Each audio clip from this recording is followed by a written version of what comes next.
बघितलंच नव्ह कविराज, जसजसा राज्याभिषेक जवळ येत जाईल तशी तशी संकटाची लोणणी बी वाढत जात्या. होय सरनोबत. केवढा थैथयाट केला अनाजी पंतांनी. इकडं जा, त्याला भेट, समर्थासनी सांग, पत्र घेऊनच आले शेवटी. हो, पण राजांनी त्यातली खोच ओळखली. त्यामुळे न नौमन पेन न राधा नाचेगी. राधा नाचल नाही तर नाही नाचल, पण आपल्याला मात्र नाचाय पाहिजे तलवार हातात घेऊन. कामाचा केवढा ढिगारा पडलाय समोर. काम तर प्रचंड आहेत, नियोजन करायला हवं. तर पण राज्याभिषेक करणार कोण? म्हणजे पौरोहित्य कोण करणार? दुसरं कोण? गा भट्ट. आपलं ठरलेलंच आहे. तेवढा वेळ आहे? अव त्यांच्या तोडीचा दुसरा आहेच कोण? त्यासनीच बोलवावं लागल. आणि ते आलं की नाही काय समज कसं बैजवार होते बघा. आणि त्यांना आणायला जाणार कोण? आणाया जाणार कोण? आपल्या अनाजी पंतासनी पाठवा. ते नाही म्हणले तर मग बाळाजी पंतासनी पाठवा. नाही, नको. अनाजी पंत नको. त्यांना लांबच ठेवूया. आणि बाळाजी पंतांनी अशा वेळी रायगडावरून लांब असणं योग्य नाही. शिवाय वेगानं जाणारा माणूस हवा. हुशार, निष्ठावंत, विश्वासू हवा.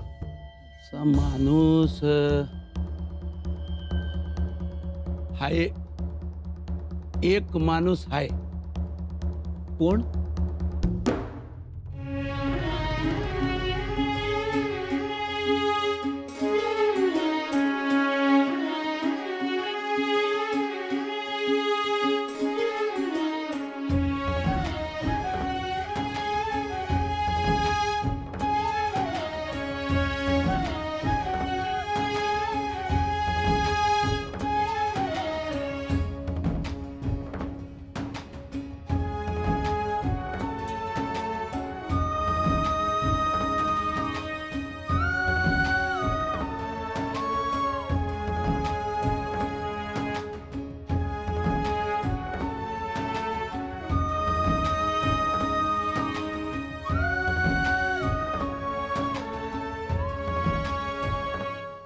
बाळाजी पंतांचं चिरंजीव खंडोजी, खंडो बल्लाळ.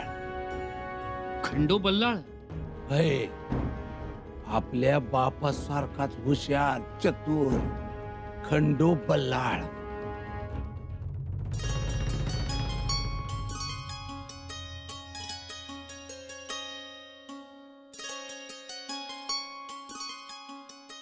भीमाजी जी, गड्या तू बनवलेल्या तलवारीला अशी तेज धार असते का वार होताच गनिमाचं मुंडकं धडावरून जमिनीवर घरंगळलंच म्हणून समज.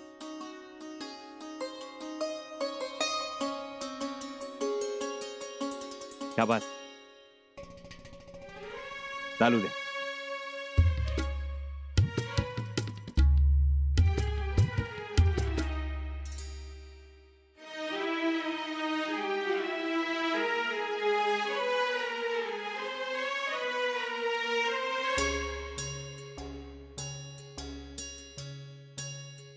राजे, खंडोजी, खंडोजी काय चाललंय? आमच्या पावलाची माती कपाळी लावतोस, आम्ही स्पर्श केलेल्या वस्तूच्या पाया पडतोस, आमच्या घोड्यांचे पाय धुतोस. आताही आम्ही साधी तलवार हातात काय घेतली, तू कपाळी लावलीस. राजे जी, अरे आम्ही स्पर्श केलेल्या वस्तू तसं काय असतं? मला माहित नाही, पण राजे मला असं वाटतं की तुम्ही बाहेर सर्वत्र भरून आहात, माझ्यातही भरून आहात. आम्ही तुझ्यात भरून आहोत. हो,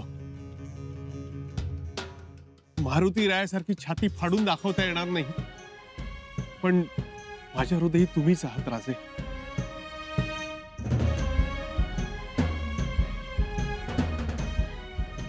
खंडोजी, कल्पना आहे आम्हाला.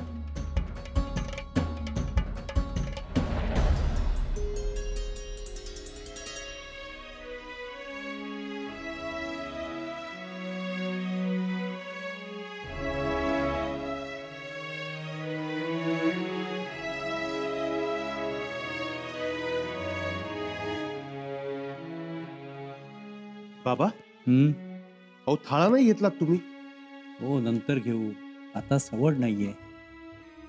आवजी कुठे? आम सदैवर आहे, बोलून घेऊ. हो, कारण ही निमंत्रण एकट्याने संपणार नाहीये. राज्याभिषेकाची निमंत्रण आहेत. अहो मग आणखीन 3-4 सर कारकून घ्या ना मदतीला. असं आहे खंडोजी, संपूर्ण भारतवर्षाच्या राजे रजवाड्यांना, सरदारांना, अमीर उमरावांना निमंत्रण पाठवायची आहेत. राजाचं पत्र म्हणजे स्वराज्याच्या कारभाराचा आरसाच असतो असे आम्ही समजतो. म्हणजे जशी शितावनं भाताची परीक्षा करतात ना, तशी पत्रावरनं राज्याच्या राज्यकारभाराची परीक्षा केली जाते. त्यामुळे प्रत्येक पत्र हे सुबक सुवाच्य अक्षरात पाहिजे. शब्दरचना, भाषा आणि महत्वाचं म्हणजे मायना प्रभावी पाहिजे. म्हणून आपण पत्र लिहितोय. याकरता आनंदच कुठला. खरंय बाबा, माझ्यासाठी तर हा फार मोठा आनंदाचा प्रसंग आहे. मराठी मुलखाचा, मराठी मातीचा हा आनंद सोहळा. हो, आनंद सोहळाच आहे हा. बाबा मला ना शंभू राजात तर महाराजच दिसतात. तेच बोलणं, तेच वागणं, हसणं देखील अगदी तेच महाराजांसारखं. मी तर ठरवलंय, शंभूराजे सिंहासनावर बसले ना की त्यांना सगळ्यात अगोदर महाराज म्हणून मीच हाक मारणार आहे. तूच आवाज दे. पंत, आपल्याला सदरेवर बोलावलं आहे.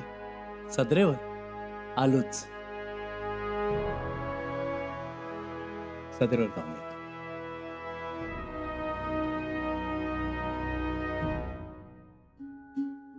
राजे मुजरा,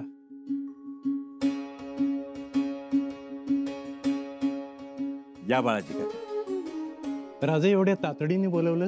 होय बाळाजी काका, तुम्हाला तातडीनं निघायचं आहे काशीला. काशीला? म्हणजे गागा भट्टांच्याकडे? होय, आणि गागा भट्टांना केवळ निमंत्रण नाही, तर आमचा राज्याभिषेक गागा भट्टांच्या पुण्यवंत हातानं संपन्न व्हावा अशी आमची इच्छा आहे. या निमित्तानं गागा भट्टांचं स्वराज्यात आगमन म्हणजे आनंदाचा क्षणच आहे राहतेस. परंतु राजे. परंतु काय बाळाजी काका? राजे, जर आम्ही काशीला गेलो तर फडावरची कामं अपूर्ण राहतील. शिवाय क्षमा असावी, आता ती चालाखी आमच्यात राहिली नाहीये. वेळेवर जायची आणि वेळेवर परत यायची.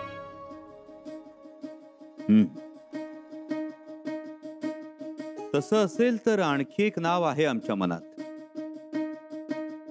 कोणते नाव?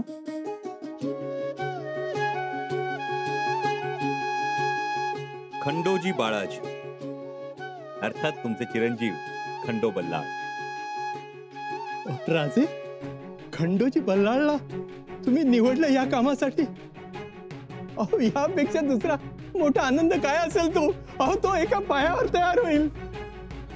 ती खात्री आहेच आम्हाला.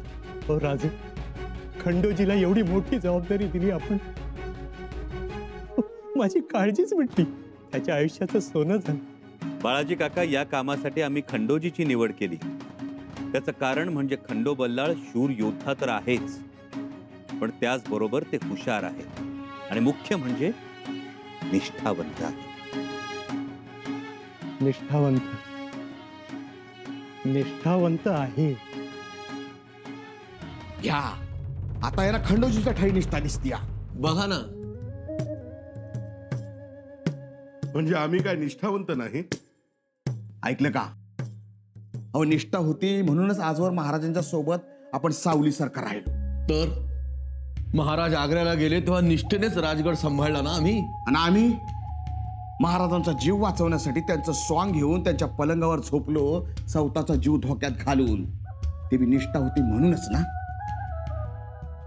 आमचं तर म्हणायला नाव अनाजी, नाहीतर निष्ठा म्हणून कोणी हाक मारली तर आजही ओ द्यावीशी वाटते. तर हो, अहो साधी गोष्ट, भाल्याच्या फाळाला लागणारी चिवाटी ही सुद्धा निष्ठावंतच असल्याशिवाय चालत नव्हतं.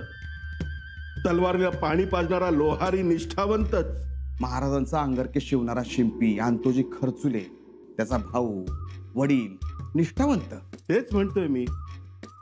ही आत्ताच खंडोबल्लाळची टिमकी अचानक गडावर वाजायला लागलीच कशी? कोण कुठल्या मेखा मारल आणि कोण कुठल्या मेखा उपटल हे सांगता येणार नाही. सांगायचं म्हणजे खंडोजीला पाठवणाऱ्या गागा भट्टांकडे. अहो हे म्हणजे सूर्यापुढे दिवा ठेवल्यासारखं आहे. हो, माणूस तरी तोडीचा पाठवायचा. मग आपण कुठं जाणार आहे? कोणाला आमंत्रण द्यायला निघालोय? अहो एखादा विद्वान माणूस पाठवायला पाहिजे होता. हा, तर जनार्दन पंतांना पाठवलं असतं तरीच मी चालला असतं. अहो ते गेले असते तपकीर वडत वडत. हा, 4-2 शिंका काशी विश्वेश्वराच्या आवारात मारल्या असता, पण पुढं घालून घेऊनच आले असते.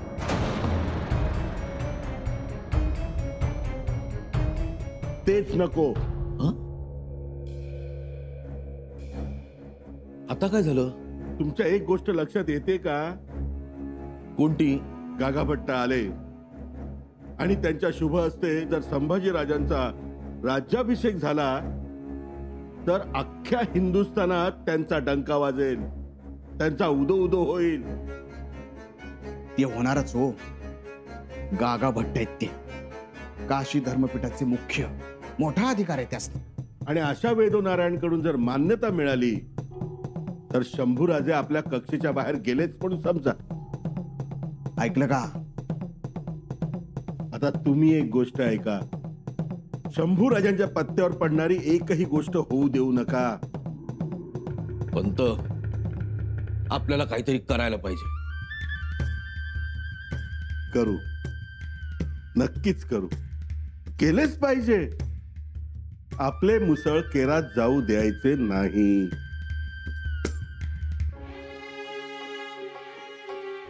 राजाराम राजे भविष्यात सिंहासनावर बसतील, राजे होतील, त्यांच्या भोवती अनेक उलथापालथी घडतील, परंतु निभावून जातील. आणि विशेष म्हणजे राजाराम राजे यांना सिंहासनावर बसवण्यामध्ये एका कणखर स्त्रीचा हात असेल.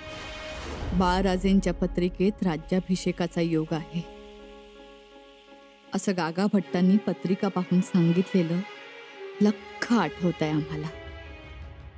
आणि तसंही गागा भट्टांच्या अभ्यासावर, अधिकारावर आमचा विश्वास आहे. पण राज्याभिषेक तर शंभूराजेंचा होतोय.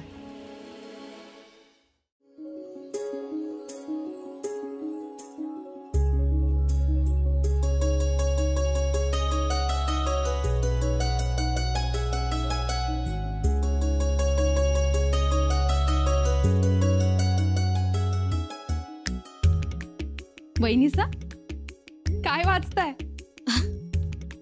या बत्ताशिवाय म्हटलं आज ग्रंथराजच घेऊन बसला आहात. समय नाही आहे. समय नाही म्हणजे गागा भट्टांनी लिहिलेला? तुमच्या दादासाहेबांना अर्पण केलेला. आठवलं? होतं, आठवलं आम्हाला. खरं तर ही गोष्ट कधीही न विसरावी अशीच आहे. खरं बोललात. ही गोष्ट न विसरण्यासारखीच आहे. ताशीबाई, एवढ्या भारत वर्षात लौकिक मिळवलेले पंडित, पण राजांचा केवढा गौरव केला त्यांनी. एका पंडिताने दुसऱ्या पंडिताचा केलेला गौरव होता तो. राजे पंडितच आहेत. पंडित नाही, महापंडित म्हणाला तरी चालेल. आमंत्रण धाडलं जातंय गागा भट्टांना असं ऐकलंय. हो, आमंत्रण पाहिल्याबरोबर येतील ते. म्हणजे लगेच निघतील रायगडावर येण्यासाठी. येणारच, कारण त्यांचे शब्द खरे ठरत आहेत.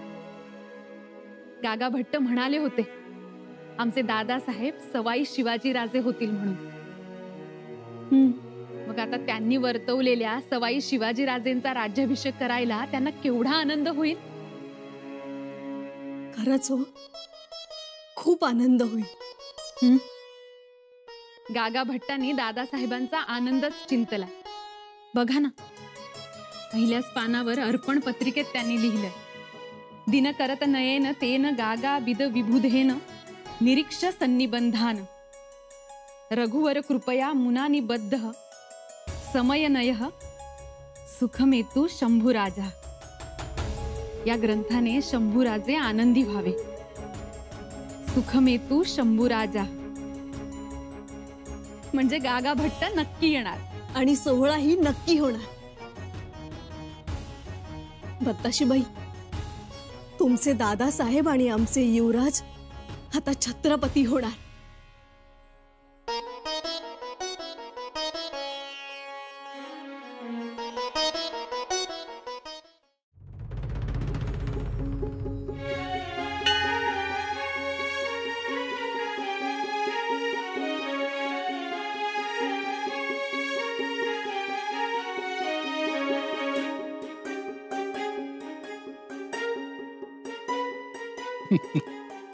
घ्या. तुम्ही नका काळजी करू बाबा. तेव्हा काळजी कशी करू नको. राजाने एवढं जोखमीचं काम दिलंय, ते आनंद आहेच, पण काळजीही वाटते. तुम्ही निवांत राहा बाबा. मी निवांतच आहे, पण रस्ता दुर्गम आहे ना, आणि शिवाय गागा भट्टांना सुखरूप रायगडापर्यंत आणायचंय. तुमचा आशीर्वाद आहे आणि राजांचा विश्वास आहे. खरं तर मी गागा भट्टांना घेऊन लवकरच परत येणार, कारण राजांचा राज्याभिषेक झाल्यानंतर त्यांना सगळ्यात प्रथम मीच महाराज म्हणून हाक मारणार. तुझी ही इच्छा जरूर पूर्ण होणार. हो. तर पथक आलं, घोडी आली, तयार. शुभम भवतु. खंडोजी,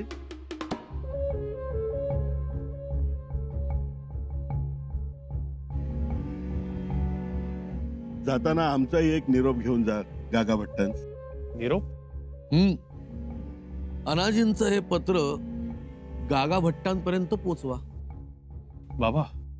अरे बाबांना काय विचारतोस? अरे हे काय ओझं आहे का? आता जरशी तर द्यायचंय. रावजीला ना द्या त्यांना. घ्या.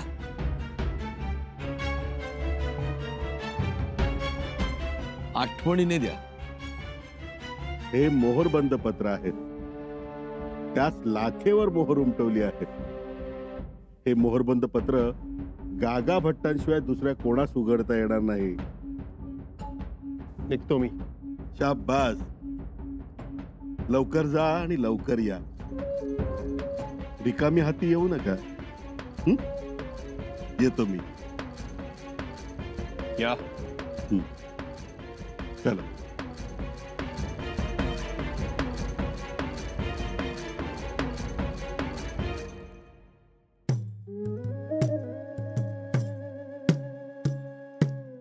काय रावजी नाना, काय वाटतं?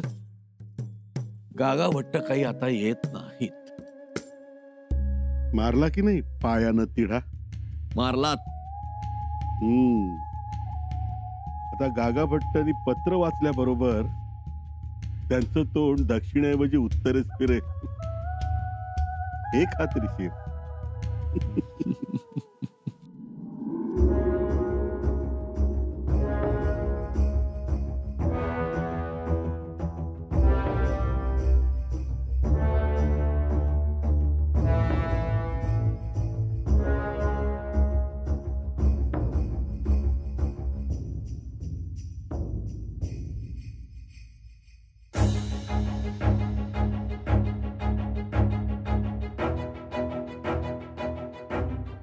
पोरा, अरे काय करतोयस? हे पत्र का चाललंस?